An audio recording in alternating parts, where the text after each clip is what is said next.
We here at the Sports History Network proudly partner with 26 podcasts, all revolving around the history of sports.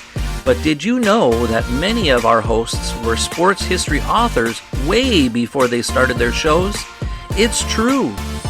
We've got Joe Ziemba, host of When Football Was Football, Joe Zagurski, host of Pro Football in the 1970s, Mark Morthier, host of Yesterday's Sports, Tommy Phillips, host of Lombardi Memories, and Scott Adamson, co-host of From the 55-Yard Line. All these authors have many books for you to choose from. To check them out, go to our website at sportshistorynetwork.com/sportshistorybooks. Pick up your copy today. Soundtrack provided by Kevin MacLeod of filmmusic.io. This podcast is part of the Sports History Network, your headquarters for the yesteryear of your favorite sport. You can learn more at sportshistorynetwork.com. I want to tell you a story about a team that is either loved or hated. There really isn't a middle ground. And I believe the reason for this is it can be found in a 1978 NFL film that calls this team America's team. This team has been a staple on Thanksgiving Day since 1966, meaning that on every Thanksgiving Day after the Detroit Lions play, this team will play. This team can boast, listen to this, 28 Hall of Famers, 5 Super Bowl championships, 10 conference championships, 23 divisional championships, one of the greatest head coaches of all time and the NFL's all-time leading rusher, along with scores of great memories. Of course, this team is the Dallas Cowboys. This team is as well known around the world as any other team in any other sport, maybe only rivaled by the New York Yankees in notoriety. If you grew up in the 1970s or 80s, you probably were a fan of either the Steelers or the Cowboys. You either wanted to be Terry Bradshaw or Roger Staubach when you played football in the backyard. This team, love them or hate them, really shows how football can become family. Here are some trivia facts about the Cowboys that I thought might be interesting to you. They are the first of the NFL's modern expansion teams. Their first year's record was 0-11, no wins, 11 losses. As of the end of the 2019 season, their win-loss tie record is 520 wins, 388 losses, and 6 ties. They really did turn that 0-11 record around in a hurry. Their first coach was Tom Landry. He was fired in 1988, having served as the Cowboys' only coach over that span. Since that time, the Cowboys have had 8 head coaches. They have won 5 Super Bowls in 71, 77, 92, 93, 95, and if it wasn't for the Steelers, they would have won more. They are the first team to send at least 13 players to a single Pro Bowl in 2007. From 1966 to 1985, the Cowboys had 20 consecutive winning seasons, which is unbelievable. Bob Lilly was their first draft pick. From 1961 to 1974, he started 196 games. He was in the All-NFL All-Decade team in 1960 and 1970. He is one of the top 100 NFL players of all time, a 7-time first-team All-Pro, and made 11 Pro Bowls. I think he did okay.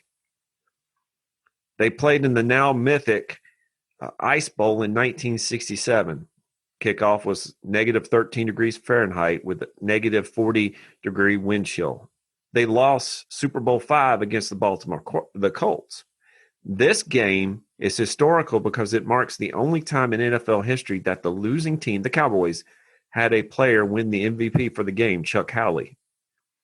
In 1989, what is called the Great Train Robbery sent Herschel Walker from the Cowboys to the Vikings for a load of draft picks back to the Cowboys. This helped build the Cowboys dynasty in the 1990s. The first touchdown was scored by a man named Darrell Hannah Jr. Now, remember how I said that football is family?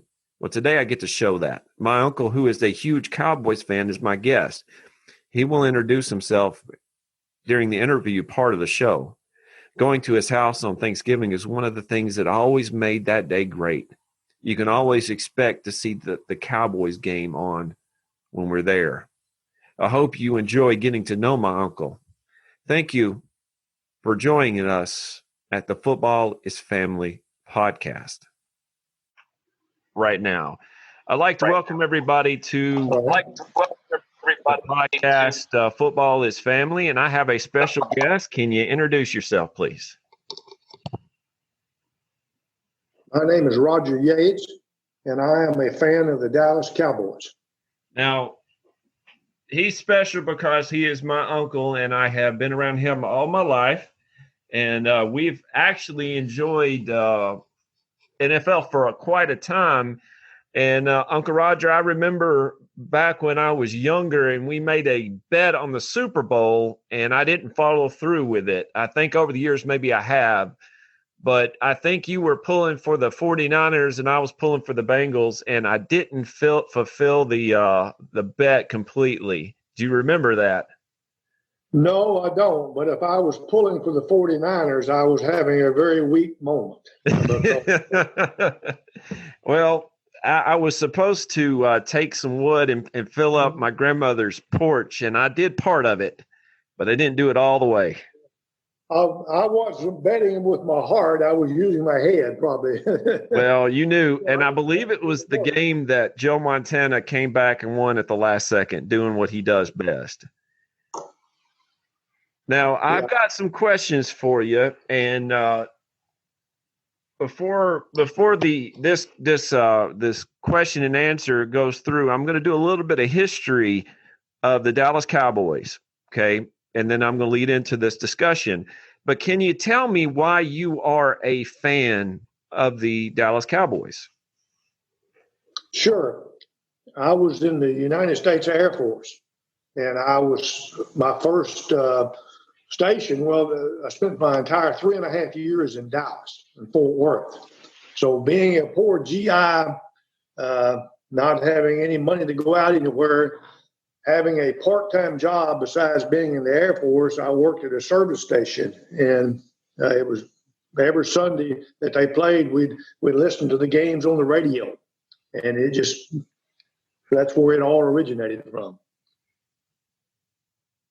So you also, if I remember correctly, you also served at the original Dallas Cowboy Stadium as well. Well, I had an opportunity one time. Okay. In the Air Force, they came by and they were looking for security guards just for a preseason game, and I volunteered and got to go to the what was the old Texas Stadium, and got to stand out in the parking lot and direct traffic, and then eventually got to move in and see a portion of the game. So that was my very first experience of being inside the Texas Stadium. Now, you have been to the new stadium a few times. It's not the same as the old, is it at all? Well, I guess because of my age, I don't enjoy the new stadium as much as I did the old one. I personally think that the new stadium is much too large, that they don't enjoy the home field advantage that they had in the older stadium. But yes, I have been to the new stadium probably about 10 times. 10 times. Now, if I remember correctly, in the old stadium, they left the roof open so God can watch his team play. Yes, well, yeah, there was no there was a slit or a hole in the opening, so God could watch his favorite team play, but the fans could stay dry, but the field was under the weather conditions, and if it happened to rain or whatever, or snow, I was there one time when it snowed, and very, very enjoyable. I just like the old stadium. Now, I remember growing up, we would go to your house, and we still do for Thanksgiving. And we would have, we would eat, and then the Cowboys games on. It's some of my fondest memories, Uncle Roger, is watching the games at your house. And I remember going to your house, the house you were when you were in Dixon, and up on a riser going downstairs, you had a poster of Herschel Walker. Do you have any favorite players from the Cowboys? Any favorite players that you hold on to today? I guess my favorite player of all time is Jason Witten. And it pains me that he is signed with the Raiders and is no longer a Cowboy. But the fact that he's from Tennessee, I always followed him and have his jersey. And I never did get to meet the man, but I always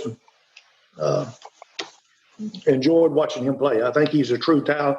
I think appears to be a wonderful individual.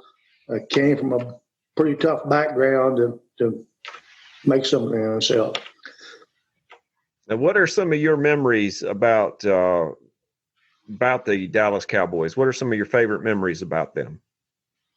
Well, Jerry, I have so many. And again, I've been blessed that I guess I've been to maybe as many as 25 or 30 games.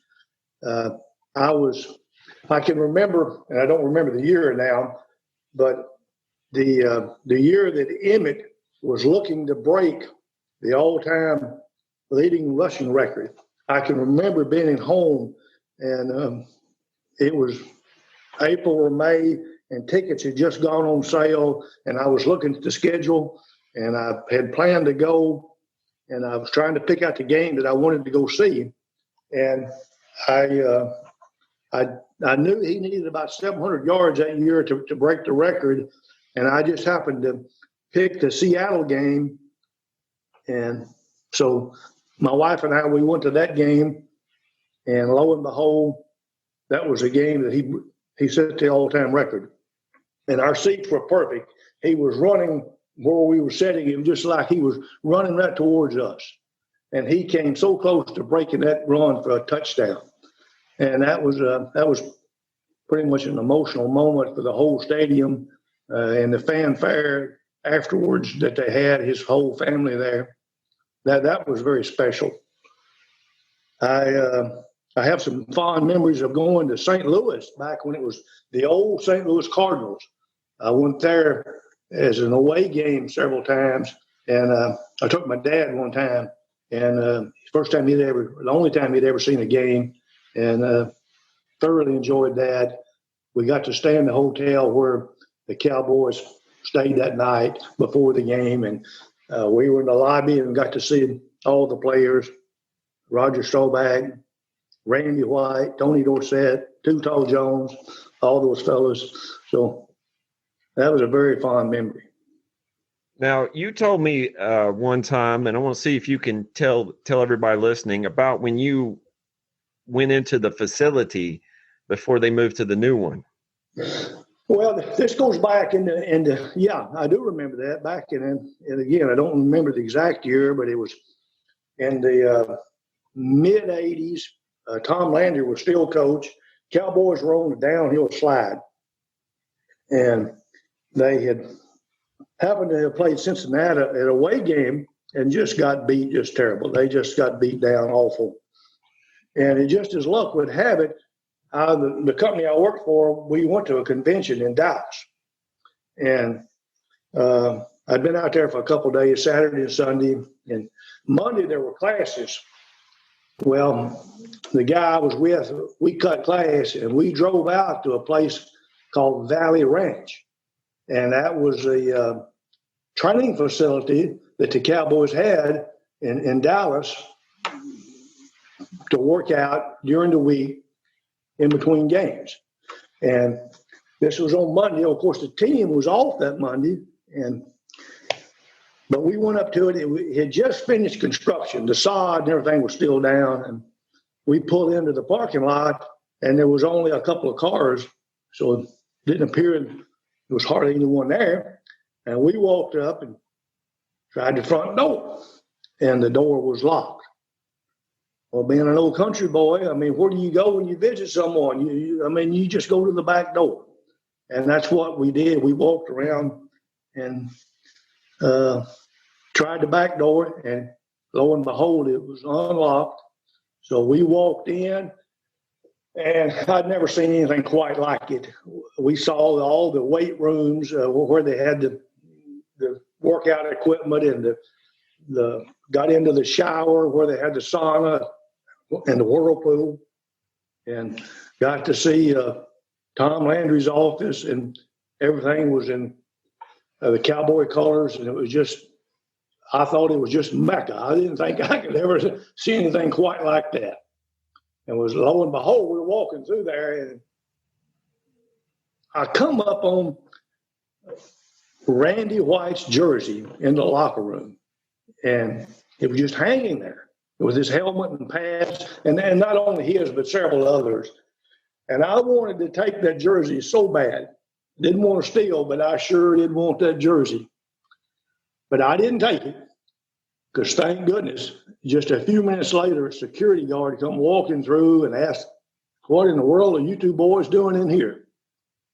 And we gave him a quick song and dance that we were just big fans. And so he was real nice and gave us a tour of everything I'd already seen, but I didn't tell him that. So we got to see it again. And anyway, we got a lot of kick out of that, and that was a lot of fun. And didn't get in trouble. It's a good thing I took that jersey, I'd probably got arrested. It could have happened, but that would have been an interesting story to call Aunt Teresa and say, guess where I am right now. Well, see, the thing about football, Uncle Roger, and you know this, is it's more than just a game. It means a lot to people. It means a lot to fans. And what makes you – what's one of the things that makes you follow the Cowboys like you do? Well, it's just again, just the love of it. I mean, it's my relaxation. I thoroughly enjoy it. I don't do any fishing and hunting, and it's just my outlet. And I've been following them now for almost 50 years, and probably have watched almost every game on TV. Especially now with the DVR and back when you recorded it. So I haven't missed probably a handful of games in the last 50 years following them. But I was very upset when the way Jerry Jones handled Tom Landry. I thought he did an extremely poor job of doing that. Can't imagine treating someone like Tom Landry after 29 years. But I do believe that Jerry Jones wants to win. Sometimes he goes about it the wrong way. I mean, one of the things that aggravates me the most is he starts talking about the Super Bowl, being in the Super Bowl before the season even starts. I understand having goals and aspirations, but I don't like that. I think you need to take one game at a time, play your best, and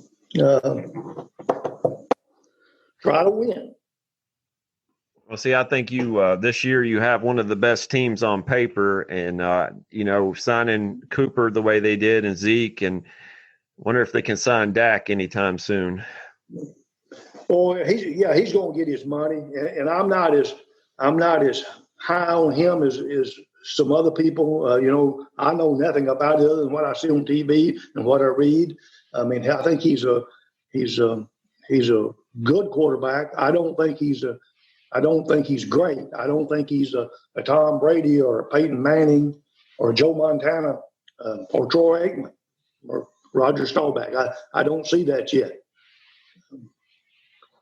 Well, let me ask you this, and we will we'll close up with this. And again, thank you for your time today. If you were to take your 50 years, almost 50 years of football fandom of the Cowboys, what makes them?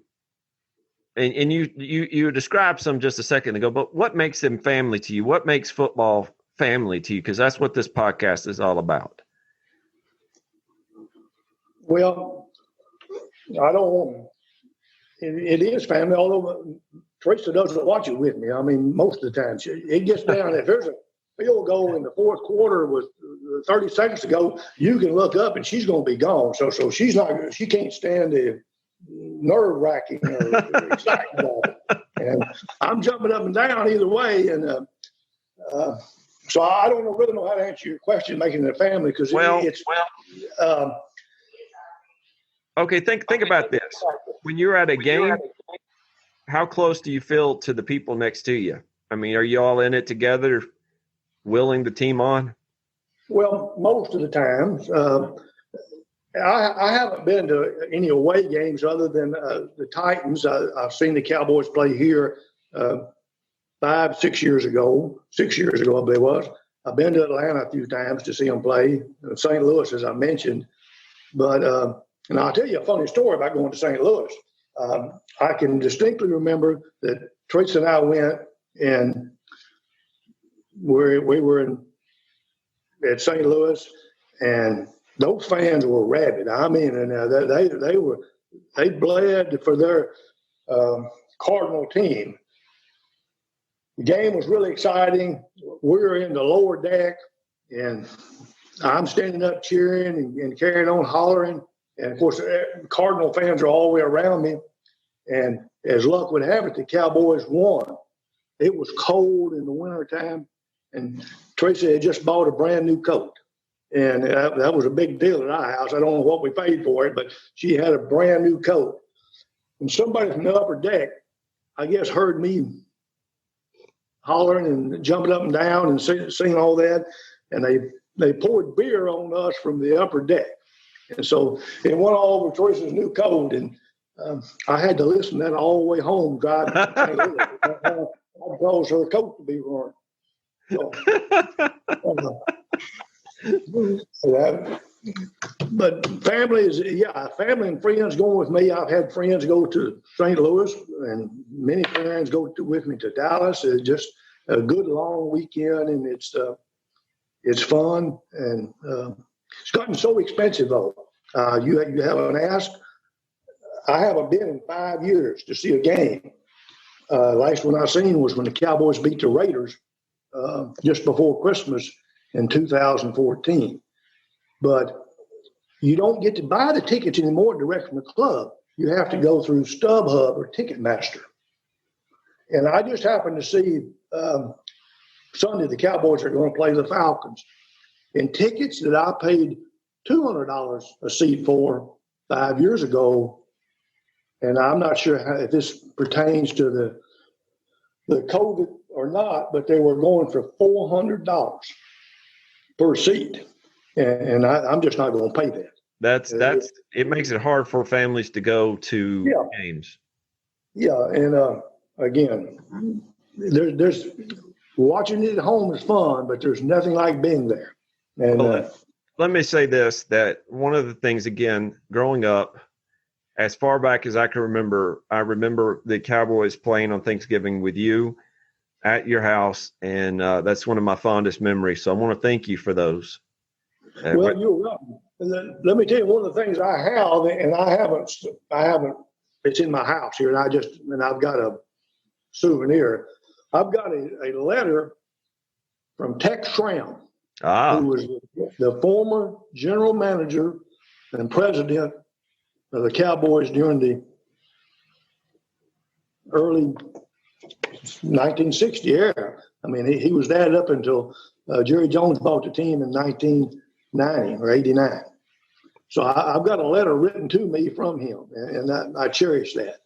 Absolutely. And I had written in, this was, of course, long before the internet and all that, I had written in and asked a question, and I got a response from him. So I was not only shocked, but very pleased to that. Well, I want to thank you, Roger, for your time and for your stories. Again, this is why football is family to me personally, but also for fans like my Uncle Roger here for the Cowboys. So I want to thank you for that. Yes, sir. Thank you, Jeremy. This podcast is part of the Sports History Network, your headquarters for the yesteryear of your favorite sport. You can learn more at sportshistorynetwork.com.